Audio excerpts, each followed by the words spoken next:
ಗುಣಗಾನ ಮಾಡಿದ್ದೆ.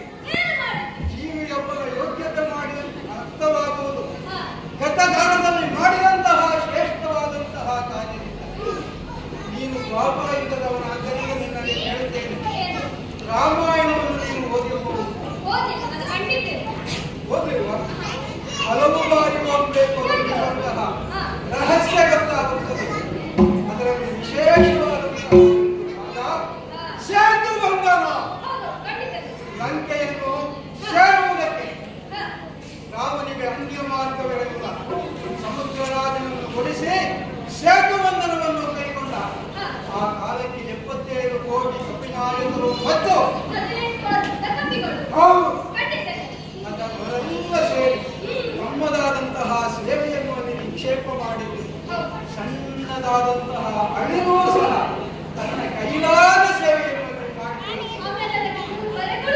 ಅದು ಇವತ್ತು ಶಾಶ್ವತವಾಗಿ ಇದೆ.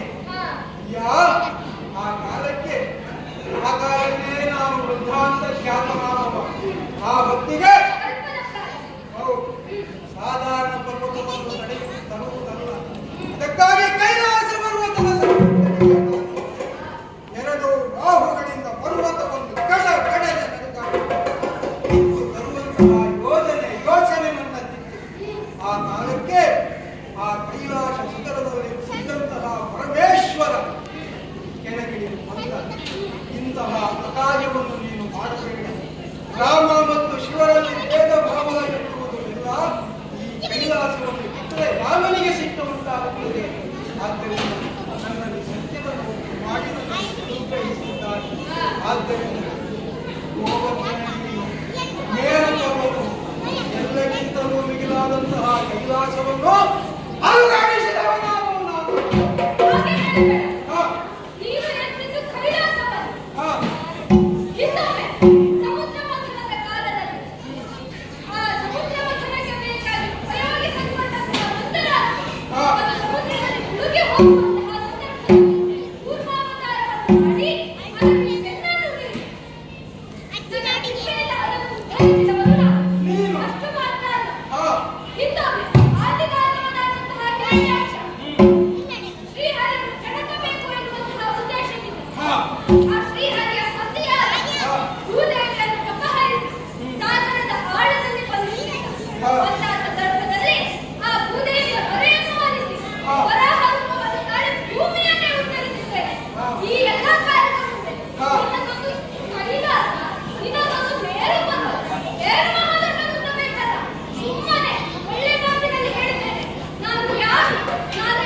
ಗೋವರ್ಧನಗಿರಿಯ ಕಥೆಯನ್ನು ಹೇಳಿದ್ದೆ. ನಾನು ಅದಕ್ಕಿಂತ ದೊಡ್ಡದಾದಂತಹ ಪರ್ವತದ ಕಥೆಯನ್ನು ಹೇಳಿದೆ. ನೀನು ಈ ಹೆಚ್ಚಿನ ಪರ್ವತವನ್ನು ಹೇಳುವುದಕ್ಕೆ, ಗಾತ್ರದಲ್ಲಿ ದೊಡ್ಡದನ್ನು ಸೂಚಿಸುವುದಕ್ಕೆ ಪರ್ವತ ಬೇರೆ ಇಲ್ಲ.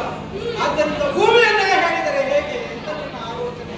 ಆದ್ದರಿಂದ ಮನುಷ್ಯನಿಗೆ ಬುದ್ಧಿಭ್ರಮ ಯಾವುದು ಬಹಳ ಹೆಚ್ಚು.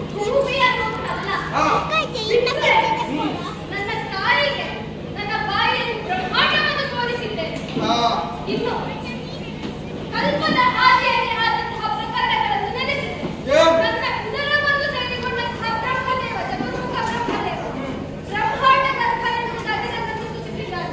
ಇದೆಲ್ಲ ಬೇರೆ ಅಹಂಕಾರದ ಪಟ್ಟಿ ಬಿಗಿದ ಕಣ್ಣಿಗೆ ನಾನು ಏನು ಎನ್ನುವುದು ಸ್ಪಷ್ಟವಾಗುವುದಕ್ಕಿಲ್ಲ. ಎಷ್ಟು ಒಳ್ಳೆಯ ಮಾತನ್ನು ಹೇಳುವುದಕ್ಕಾಗುವುದಿಲ್ಲ ಅಂತಾದರೆ ನಿಮ್ಮ ಕಣ್ಣಿಗೆ ಬಿಗಿದ ಅಹಂಕಾರದ ಪಟ್ಟಿಯನ್ನು ಬಿಚ್ಚಿಯೇ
ಚಾಪೆಯಂತೆ ಈ ಭೂಮಿಯನ್ನೇ ಸುತ್ತಿ ನಾನು ತೆಗೆದುಕೊಂಡು ಹೋಗಿದ್ದೇನೆ ಎಂಬುದಾಗಿ ಹೇಳಿದ.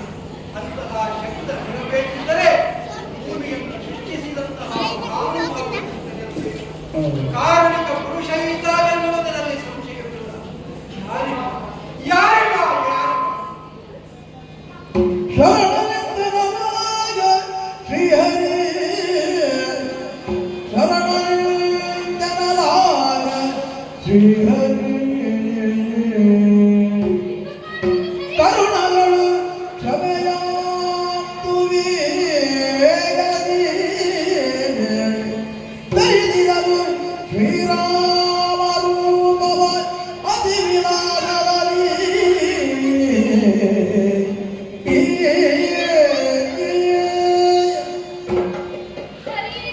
ಸರಿ ಇಷ್ಟು ಹೋಗಿ ಸಿಟ್ಟಿನಿಂದ ಹಾರಾಡಿದರು ಕೂಡ ಈಗ ಕ್ಷಮೆಯನ್ನಾಗಿದ್ದಾನೆ. ಈಗ ತನ್ನ ತಪ್ಪನ್ನು ಅರ್ಥೈಸಿಕೊಂಡಿದ್ದಾನೆ. ಅಹಂಕಾರದ ಹೊರೆಗಳತ್ತಿದ್ದು ಸ್ಪಷ್ಟವಾಯಿತು. ಇನ್ನು ಈ ಶರಣ ಶ್ರೇಷ್ಠನನ್ನು ಕಾಡುವುದು ಕೆಣಕುವುದು ಸರಿಯಲ್ಲ. ಆದರೆ ನನಗೆ ಶರಣಾದ ಮೇಲೆ ನಾನು ಯಾರು ಎನ್ನುವ ಸತ್ಯವನ್ನು ತೋರಿಸಿಕೊಡಬೇಕಾಗಿದೆ. ಆದ್ದರಿಂದ ಶ್ರೀರಾಮ ರೂಪವನ್ನು ಧರಿಸ್ತೇನೆ.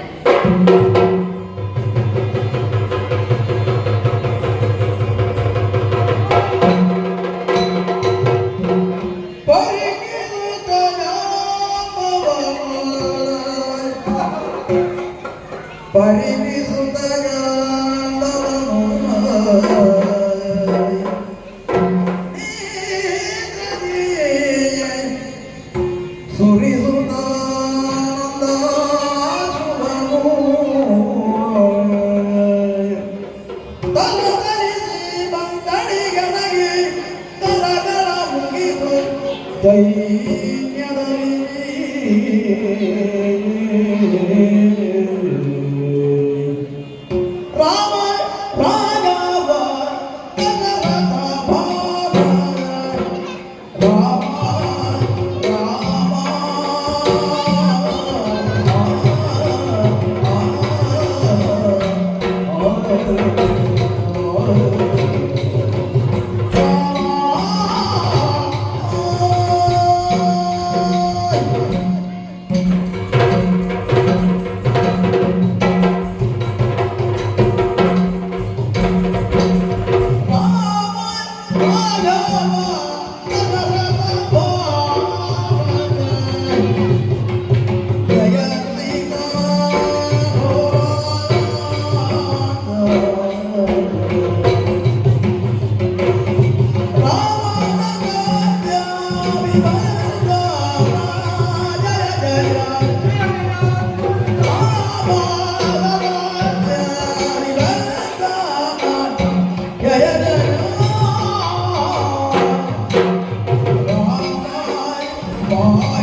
ಅನುದಿನವೂ ನಾನು ಹಬ್ಬಹಬ್ಬಿಸುತ್ತಾ ಇದ್ದೇನು.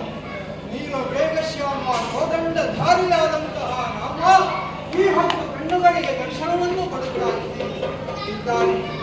ದಶರಥನ ಪುತ್ರನಾಗಿ ಲೋಕದಲ್ಲಿ ಪುರುಷರು ಹೇಗೆ ಬದುಕಬೇಕು ಎನ್ನುವುದನ್ನು ತೋರಿಸುವುದಕ್ಕೆ ಮಾನುಷ ರೂಪವನ್ನು ಧರಿಸಿಕೊಂಡು ಬಂದಂತಹ ರಾಮ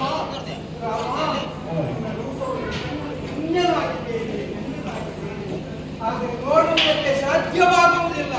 ಕಣ್ಣುಗಳಿಂದ ಧಾರೆ ಧಾರೆಯಾಗಿ ಅಷ್ಟು ಧಾರೆ ಯಾಕೆ ದೇವರ ಇಂತಹ ವಿಷಮ ಸನ್ನಿವೇಶವನ್ನು ಶರಣನೊಡೆ ಶ್ರೀ ಮುಗಿಸುವ ಶರಣನ ಕಾಣುತ್ತ ಶ್ರೀ ಹರಿಯು ನೀತರನು ಪರಿ ಪರಿಣಿಸುವ ದೇಶಕ್ಕೆ ಕೊರತಗೆ ನೀಡಿದೆ ಮನದೊಳಲು ಶರಣನೆಯ ಮಗರಿದು ಹಿಂದಕ್ಕೆ ಹೊರೆದು ಜನದ ತಿಳಿದು ಹಿಂದಕ್ಕೆ ಹೊರೆದು ಜನದ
ಪ್ರಭೋ ಶ್ರೀರಾಮಚಂದ್ರ. ದೀರ್ಘವಾದಂತಹ ರಥದ ಮಧ್ಯದಲ್ಲಿ ಹಾ ಸೋಲಂತಹ ನೀವು ಕಣ್ಣೀರಿನಿಂದ ನನ್ನ ಪಾದಗಳನ್ನೇ ತೊಳೆಯುತ್ತಾ ಹಾ ಕ್ಷಮಾಯಾಚನೆಯನ್ನು ಮಾಡುತ್ತಾ ಇದ್ದೀರಿ. ಹೌದು ಪ್ರಭು. ನಿಮ್ಮಲ್ಲಿ ಕೊರತೆಗೆ ಅಥವಾ ಮನಸ್ಸಿನಲ್ಲಿ ಮೂಡಿದಂತಹ ಆ ವೇದನೆಗೆ ಹಾ ಕಾರಣ ಏನು ಎಂಬುದನ್ನು ಸ್ಪಷ್ಟವಾಗಿ ತಿಳಿದುಕೊಂಡಿದ್ದೇನೆ. ಹಾ ನಿಮ್ಮ ಆರಾಧ್ಯ ಮೂರ್ತಿಯಾದಂತಹ ನನಗೆ ಒಡೆದಿದ್ದೇನೆ. ಹಾ ಇದು ನಿಮ್ಮ ಕೊರತೆ, ಪ್ರಭು. ನಿಮ್ಮ ಮನಸ್ಸಿನಲ್ಲಿರುವ ದುಃಖ. ಲಂಕಾ ಯುದ್ಧ ಕಾಲದಲ್ಲಿ ಆ, ತಿಂಗಳೊಂದರ ಕಾಲ ಯುದ್ಧ ನಡೆದಿತ್ತು. ಹೌದು. ಈ ಜಾಂಬವಂತನಿಗೆ ಏನು ಕೆಲಸ ಅಂತ ಹೇಳಿದ್ರೆ ಆ, ದಿನವೂ ನೀವು ಯುದ್ಧ ಮಾಡಿ ಬರುವಂತಹ ವ್ಯಕ್ತಿಗೆ ಕಾಡಿನಲ್ಲಿದ್ದಂತಹ ಔಷಧಿಯ ಗುಣಗಳನ್ನು ತಂದು ನಿಮ್ಮ ಮೈಗೆ ಲೇಪಿಸುತ್ತಾ ಇದ್ದೆ. ನಿಮ್ಮ ಚರಣವನ್ನು ಒತ್ತುತ್ತಾ ಇದ್ದೆ. ನಿಮಗೆ ಸುಖ ನಿದ್ರೆ ಬರದೆ ಎಂದು ನಾನು ಗಾಳಿ ಬೀಸುತ್ತಾ ಇದ್ದೆ. ನಿಮ್ಮ ಸೇವಾ ತತ್ಪರನಾಗಿದ್ದಂತಹ ಜಾಂಬವಂತನ ಈ ಕೈಗಳನ್ನೇ ನಿಮ್ಮ ಮೈಗೆ ಗುದ್ದಿರಲ್ಲ ಪ್ರಭು. ಜಾಂಬವರೇ, ಹಾ. ಆ ವಿಚಾರದಲ್ಲಿ ನೀವು ದುಃಖ ಪಡಬೇಕಾದ ಅಗತ್ಯ ಇಲ್ಲ. ಹಾ ಯಾಕೆ ಹೇಳಿ, ಇನ್ನೊಮ್ಮೆ ರಂಗಾಯುಧದ ಸಂದರ್ಭದಲ್ಲಿ ಹಾ ಶಿಬಿರದಲ್ಲಿ ವಿಶ್ರಾಂತಿಯನ್ನು ಪಡೆಯುತ್ತಾ ಇದ್ದಾಗ ಹಾ. ನಿಮ್ಮನ್ನು ನಾನು ಕೇಳಿದ್ದೆ, ಜಾಂಬವರೇ, ಹಾ. ಹೇಗಾಯಿತು ಇವತ್ತಿನ ಯುದ್ಧ ಎಂಬುದಾಗಿ. ಹೌದು. ಆಗ ನೀವೇನು ಹೇಳಿದೆ? ಇದೆಲ್ಲ ಏನು ಸ್ವಾಮಿ ಯುದ್ಧ, ಹೌದು. ಹಣೆಯಲ್ಲಿ ಬೆವರು ಕೂಡ ಬಿಟ್ಟಿದೆ. ಹಾ. ಮಾಡಿದರೆ ಮಾಡಬೇಕು ಸ್ವಾಮಿ ಯುದ್ಧ, ನಿಮ್ಮೊಂದಿಗೆ ಮಾಡಬೇಕು. ಯುದ್ಧ ಮಾಡುವುದಿದ್ದರೆ ಹೋರಾಡಲಾರೊಡನೆ ಹೋರಾಡಬೇಕು ಎಂಬ ಅಪೇಕ್ಷೆ ಮನದಲ್ಲಿ ಸುಳಿದದ್ದು ಹೌದು. ಹೌದು. ಹಾ ತಪ್ಪು ಅಂತ ನಾನು ಹೇಳುತ್ತಿಲ್ಲ. ಹಾ. ಯಾಕೆ ಹೇಳಿದೆ? ಹಿಂದೊಮ್ಮೆ ರಾಮ ನಿರ್ಯಾಣದ ಸಂದರ್ಭದಲ್ಲಿ ಹಾ. ಆ ಸರಯೂ ನದಿಯ ಗೋಪಧಾರ ಘಟ್ಟದಲ್ಲಿ ಹಾ. ನಾವು ನಿರ್ಯಾಣವನ್ನು ಹೊಂದುವಾಗ ನೀವು ಆಂಜನೇಯ, ವಿಭೀಷಣ, ಹಾ. ಸಮೇತ ನುಡಿದರು. ಸಾಗಲಾರದ ನಾವು 4 ಮಂದಿ ಅತ್ತಿದ್ದೆವು. ಹೌದು. ನಿನ್ನೊಡನೆ ಜೊತೆಯಲ್ಲಿ ಬರಲಾರದೆ ಈ ಭೂಮಿಯಲ್ಲಿ ಹೇಗೆ ಬರುತ್ತದೆ? ಇದು ರಾಮನಿಲ್ಲದ ಬದುಕು ಬೇಡ ಅಂತ ಹಬ್ಬಹಬ್ಬಿಸುತ್ತಾರೆ. ಯಾವಾಗ ಇನ್ನು ದರ್ಶನ ಭಾಗ್ಯ ಎಂಬುದಾಗಿ ಅತ್ತಂತಹ ನಿಮಗೆ ತಾಳಿರಿ ನನ್ನ ಧ್ಯಾನದಲ್ಲೇ ಇರಿ. ಹಾ ಮುಂದಿನ ಯುಗದಲ್ಲಿ ದರ್ಶನವನ್ನು ಕೊಡುತ್ತೇನೆ ಎನ್ನುವ ಹಾಗೆ ಆಡಿದೆ. ಹಾ ಆ ಕಾರಣದಿಂದಾಗಿ ಇಲ್ಲಿಯವರೆಗೆ ಬಂದರೆ ಮಣಿಯ ನೆಪದಲ್ಲಿ ಇಲ್ಲಿಯವರೆಗೆ ಬಂದೆ. ಹೌದು. ಆದರೆ ನಿಮ್ಮಲ್ಲಿ ನಾನು ಕೇಳಿದಾಗ ನೀವು ಒಪ್ಪಲಿಲ್ಲ. ಮಣಿಯನ್ನು ಕೊಡುವುದಕ್ಕೆ ಸಿದ್ಧರಾಗಿಲ್ಲ. ಹಾ. ಸೂಚ್ಯವಾಗಿ ಹಲವಾರು ಬಾರಿ ನನ್ನ ಅಸ್ತಿತ್ವ ಏನು ಎಂಬುದನ್ನು ಅರ್ಥೈಸಿಕೊಳ್ಳಲು ಹಾ. ತಿಳಿಸುವುದಕ್ಕೆ ಪ್ರಯತ್ನಿಸಿದರು. ಹಾ. ಅರ್ಥೈಸುವ ಸ್ಥಿತಿಯಲ್ಲಿ ಬಿದ್ದಿರಲಿಲ್ಲ. ಹಾ. ಯಾಕೆ ಹೇಳಿ? ಅಹಂಕಾರ ತಪ್ಪಲ್ಲ. ಹೌದು. ನಾನು ಆಗಲೇ ಹೇಳಿದೆ,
ಈ ಲೋಕದಲ್ಲಿ ನಾವು ಒಳಗೊಂಡ ಮೇಲೆ ಇಂದಿನ ಸ್ವಭಾವವನ್ನು ನಾವು ಒಪ್ಪಿಕೊಳ್ಳಬೇಕು.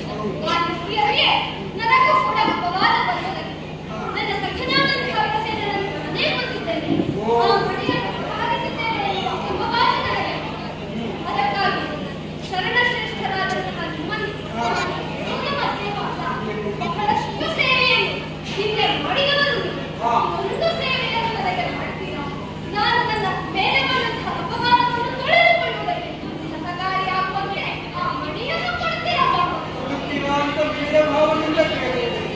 ಪ್ರಭು, ಆದಿದೇವರ ದೇವ, ನಿನ್ನೊಡನೆ ಉಳಿದು ನಾ ಕಾವಿದ ಪರಾದ ಪರಿಹಾರ ಎನ್ನಯ ಹೃದಯ ಮೋದದಿ ಎಂಬವಳ ಸಾದರದಿ ಸ್ವೀಕರಿಸು ಪಾದನರದಿಂದ ಧನ್ಯದಾನೆಲ್ಲರೂ ಶ್ರೀಧವನಿಯ ಮಣಿವೈರರ್ಪಿಸಲು ಕೇಳಲು ಮಗನೇ ಸುಖದಿ ಬಾಳೆವುದಾಯ ಶ್ರೀ ಹರಿ ಹೊರಟು ಆದಿದೇವರ ದೇವ ದೇವ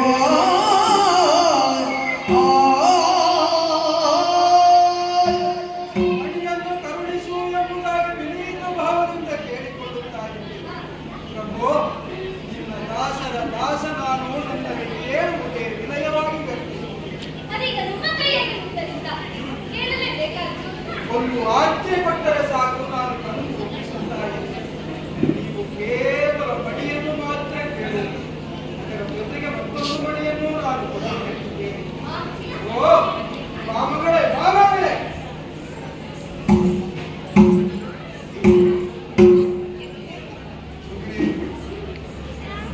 ಪ್ರಭು, ಹೋರಾಡಿದ್ದೇನೆ 28 ದಿವಸಗಳ ಕಾಲ. ನಿಮ್ಮ ಮೈಗೆ ಕುಟ್ಟಿದ್ದೇನೆ ನಾನು. ಆದರೆ ತಾಯಿಯ ಎದೆ ಹಾಲನ್ನು ಕುಡಿದಂತಹ ಮಗುವನ್ನು ಕಾಲುಗಳಿಂದ ತಾಯಿಯ ಎದೆಗೆ ಕುಡಿಯುತ್ತದೆ. ತಾಯಿ ಪ್ರೀತಿಯಿಂದ ಕ್ಷಮಿಸು ಹಾಗೆ ನನಗೆ ಕ್ಷಮೆಯನ್ನು ನೀಡಿತು. ಅದನ್ನು ಹಿಂಸೆ ಎಂಬುದಾಗಿಯೇ ಸ್ವೀಕರಿಸಿದ್ದೇನೆ. ಆದರೆ ಹೋರಾಡಿದ ಕಾರಣದಿಂದ ಈ ಕೈಗಳು ಅಪವಿತ್ರವಾಗಿವೆ. ಪವಿತ್ರಗೊಳಿಸುವುದಕ್ಕೆ ನನಗೆ ಇರುವುದು ಒಂದೇ ಮಾರ್ಗ. ಮಣಿಯನ್ನು ಹೇಗೂ ನಾನು ಕೊಡುತ್ತೇನೆ. ಅದರ ಜೊತೆಯಲ್ಲಿ ಒಂದು ಭಾವವನ್ನು ವ್ಯಕ್ತಪಡಿಸುತ್ತೇನೆ. ಇಂದಿನ ಜನ್ಮದಲ್ಲಿ, ಇಂದಿನ ಅವತಾರದಲ್ಲಿ ಶ್ರೀರಾಮ ಏಕಪತ್ನಿ ವ್ರತಸ್ಥನಾಗಿದ್ದ. ಒಂದು ಸಲ ಲಂಕೆಯ ತೀರದಲ್ಲಿ ಬಂಡೆಯ ಮೇಲೆ ಕುಳಿತಿದ್ದಾಗ ಮಂಡೋದರ ಹಿಂದಿನಿಂದ ಬಂದಳಂತೆ ಬಂಧಿಸುವುದಕ್ಕಾಗಿ ಅವಳ ನೆರಳು ಸೋಕಿದ ಕೂಡಲೇ ರಾಮ ಬೆಚ್ಚಿ ಬಿದ್ದನಂತೆ. ಇದರ ಪರನಾಗಿಯ ನೆರಳು ಸೋಕುವುದಕ್ಕೆ ರಾಮ ಸಿದ್ಧನಿಲ್ಲ. ಆದರೆ ಈ ಮುಖವನ್ನು ನೋಡುವಾಗ ಆ ದೇವರ ಗಾಂಭೀರ್ಯ ಕಾಣುವುದಿಲ್ಲ. ದೇವರಿಗೆ ತುಂಟಾಟ ಕಾಣಿಸುತ್ತಾ ಇದೆ. ಎಷ್ಟು ಮದುವೆಯಾಗಿದೆ ಅಂತ ಗೊತ್ತಿಲ್ಲ. ಆರಾಗಿದ್ದರು ಹಾ, ಆ ಹಿಂದಿನ ಜನ್ಮದಲ್ಲಿ ಇದ್ದ ಏಕಪತ್ನಿ ವ್ರತಸ್ಥನಾಗಿದ್ದಂತಹ ನಾನು ಹಾ. ಯಾವ ಬ್ರಹ್ಮಚಾರ್ಯವನ್ನು ಪಾಲಿಸುತ್ತಾ ಇದ್ದರು, ಹಾ. ಆ ಬ್ರಹ್ಮಚರ್ಯವನ್ನು ಈಗಲೂ ಪಾಲಿಸ್ತಾ ಇದ್ದೇನೆ. ಆರಾಗಿ ಹಾ, ಆರಾಗಿದ್ದರೂ ಕೂಡ ಮದುವೆಯಾದ ಬ್ರಹ್ಮಚರ್ಯವನ್ನು ಬಿಡುವ ಹಾಗಿಲ್ಲ, ಅಥವಾ ಬಿಡದೇ ಇರಬಹುದೆಂಬುದನ್ನು ತೋರಿಸಿಕೊಂಡಿದ್ದೇನೆ. ಕರ್ಮಯೋಗ ಇದು ಇದ್ದಂತೆ ಇರಬೇಕು ಪ್ರಪಂಚದಲ್ಲಿ. ಇದ್ದು ಇಲ್ಲದ ಹಾಗೆ ಇರುವಂಥದ್ದು. ಸಂಸಾರದಲ್ಲಿದ್ದರೂ ಸಂಸಾರದಿಂದ ತಾವರೆಯ ಮೇಲಿನ ನೀರಿನ ಹಾಗೆ. ಹೌದು, ಹಾ. ನೀರನ್ನು ತಾವರೆಯಲ್ಲಿ ಅಂಟಿಸಿಕೊಳ್ಳುವುದಿಲ್ಲ. ಪ್ರಭು, ಅರ್ಥವಾಯಿತು, ಅರ್ಥವಾಯಿತು. ಆರಾದ ಮೇಲೆ ಒಂದು ಹೆಚ್ಚಾಗಲಿಕ್ಕಿಲ್ಲ ಅಂತ ನಾನು ಭಾವಿಸಿದೆ. ಹತ್ತದಲ್ಲಿ ಇನ್ನೊಂದು ಎರಡಾಗುವ ಲಕ್ಷಣ ಉಂಟು. ಹೌದಲ್ಲ, ನಿನ್ನ ಸಂಕಲ್ಪ ಏನಿದೆಯೋ ಅದರಂತೆ ನಡೆಯುತ್ತದೆ. ಪ್ರಭು, ಇಂದಿನ ಅವತಾರದಲ್ಲಿ ನನಗೆ ದೇವನಾಗಿದ್ದೆ ನೀನು. ಈಗ ನಿನಗೆ ನಾನು ಮಾವನಾಗುತ್ತಾ ಇದ್ದೇನೆ. ಮಣಿಯ ಜೊತೆಯಲ್ಲಿ ರಮಣಿಯನ್ನೂ ಕೊಡುತ್ತಾ ಇದ್ದೇನೆ. ನೋಡು, ಸಣ್ಣವಳು ಚೆನ್ನಾಗಿ ಹಾಡುತ್ತಾಳೆ ಅಂತ ನಿಮಗೆ ಈಗಾಗಲೇ ಅನುಭವ. ಆದ್ದರಿಂದ ಅವಳನ್ನು ಕೊಡಬೇಕು. ನೀವು ಎಲ್ಲಿಯೋ ಸಿಕ್ಕಿದ ನನ್ನ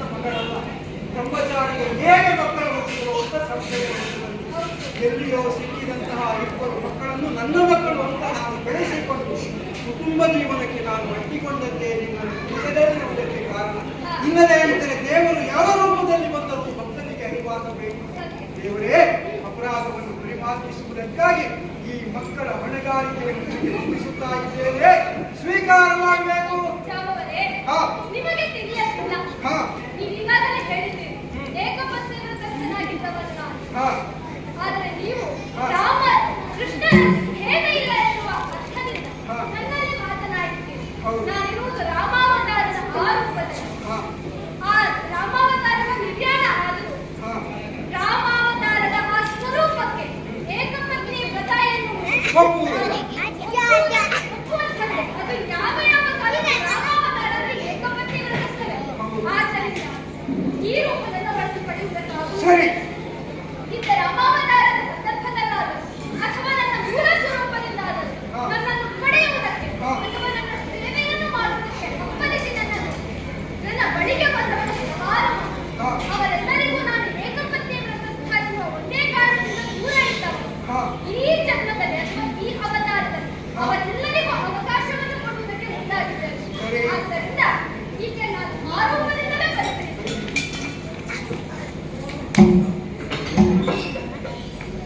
ಸ್ವೀಕಾರ ಮಾಡುವ ಸ್ವೀಕಾರ.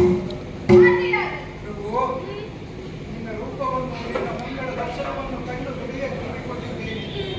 ನನ್ನ ಗಮ್ಯಸ್ಥಾನಕ್ಕೆ ಕಿಡಿದಾದಂತಹ ಗುರಿಯಲ್ಲಿ ಅಲ್ಲ, ಕದಳೀವನದಲ್ಲಿ ಎಂಬುದಾಗಿ ನಿನ್ನ ಸೂಚನೆ ಮಾಡಿದ್ದೇನೆ. ಹೌದು. ನಿನ್ನ ಮಂಗಳ ಮೂರ್ತಿಯನ್ನು ಹೃದಯದಲ್ಲಿ ಇಟ್ಟುಕೊಂಡು ಒಂದು ಭಾಗವನ್ನು ನಿನ್ನನ್ನು ಸ್ತುತಿ ಮಾಡಿದ್ದೇನೆ.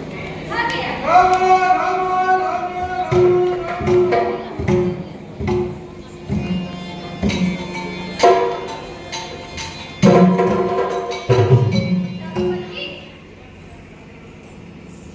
ಹಿಂದೊಮ್ಮೆ ವಿನಾಯಕ ಚತುರ್ಥಿಯ ದಿನ ಉಪ್ಪರಿಗೆಯಲ್ಲಿ ಕುಳಿತು ಹಾಲಬಟ್ಟಲಿನಲ್ಲಿ ಹಾಲನ್ನು ಕುಡಿಯುತ್ತಾ ಇದ್ದಾಗ ಆ ಹಾಲಬಟ್ಟಲಿನಲ್ಲಿ ಕಂಡದ್ದು ನನಗೆ ಆ ಚಂದ್ರನ ಪ್ರತಿಬಿಂಬ.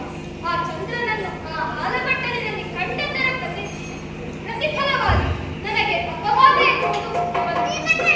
ಈ ಸಂದರ್ಭದಲ್ಲಿ ನಿನ್ನ ತಂದೆಯಾದಂತಹ ರಾಮವರ್ಮನ ಸಹಕಾರದಿಂದ ಆ ಅಪವಾದವನ್ನು ತಡೆದುಕೊಂಡಿದ್ದೇನೆ.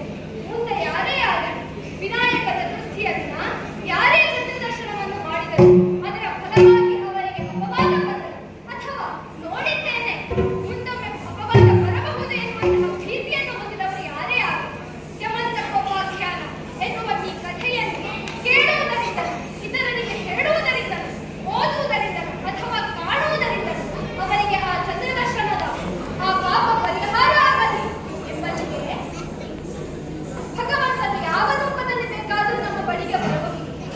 ಆಗ ಸಂಸಾರಿ